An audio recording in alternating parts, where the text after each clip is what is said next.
আমাদের ৬০ লক্ষ নেতাকর্মীর নামেই মিথ্যে মামলা হয়েছে। পৃথিবীতে বহু দেশ আছে যাদের জনসংখ্যাই ৬০ লক্ষের কম। এত বিশাল একটি দলে এর বাইরেও আমাদের আরো লক্ষ লক্ষ নেতাকর্মী রয়ে গিয়েছে। হতে পারে একটি পরিবারের যেরকম সকল সদস্য একরকম হয় না, হতে পারে আমাদের এই লক্ষ লক্ষ নেতাকর্মীর ভেতরেও কোনো কোনো নেতাকর্মী হয়তো বিভ্রান্ত হয়ে এমন কোনো কিছু কাজ করেছেন যেই কাজের নৈতিক কোনো সমর্থন আমাদের পক্ষে দেওয়া সম্ভব নয়। এবং যেহেতু আমাদের পক্ষে দেওয়া সম্ভব নয়, সেজন্যই আমরা আমাদের নৈতিক অবস্থান থেকে, দলীয় অবস্থান থেকে আমরা সেই সকল নেতাকর্মীর বিরুদ্ধে ব্যবস্থা গ্রহণ করেছি।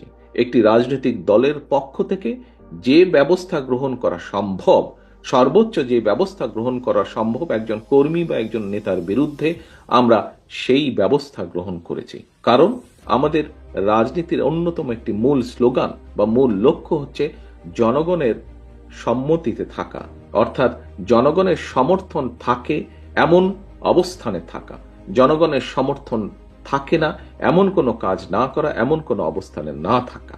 প্রিয় সহকর্মীবৃন্দ, আমরা আমাদের বহু নেতাকর্মী, বেশ অনেক নেতাকর্মীর বিরুদ্ধে ব্যবস্থা গ্রহণ করেছি যারা দলের এই অবস্থান থেকে সরে গিয়ে কোনো অনৈতিক কাজ করেছেন। কিছু সংখ্যক ব্যক্তি এটিকে দলের দুর্বলতা হিসাবে উপস্থাপনের চেষ্টা করছে। আমরা পত্রপত্রিকার মাধ্যমে দেখছি, বিভিন্ন বক্তব্যের মাধ্যমে দেখছি। আজকে আমার নেতৃবৃন্দ, এখানে যারা সহকর্মীবৃন্দ, আপনারা যারা উপস্থিত আছেন, আপনাদেরকে এবং আপনাদের মাধ্যমে সমগ্র বাংলাদেশে ছড়িয়ে ছিটিয়ে থাকা আমাদের লক্ষ কোটি নেতাকর্মীর উদ্দেশ্যে আমি একটি কথা বলবো, যারা এই কথাটি বলে অন্য কিছু হাসিলের চেষ্টা করে, দয়া করে সকলকে বলে দিবেন যে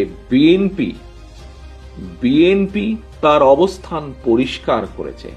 বিএনপি একমাত্র দল যারা কোনো ডিনাইলে থাকে না, অর্থাৎ আমাদের ভিতরে যদি কেউ অন্যায় করে তার বিরুদ্ধে আমরা ব্যবস্থা গ্রহণ করি। এই উদাহরণ একমাত্র বিএনপি দেখেছে। এটি বাংলাদেশ জাতীয়তাবাদী দল এবং অন্য দলের সাথে এটি হচ্ছে অন্যতম সবচেয়ে বড় পার্থক্য। অর্থাৎ আমরা কোনো অন্যায়কারীকে প্রশ্রয় দিতে চাই না। আমাদের সামনে যদি কোনোভাবে কেউ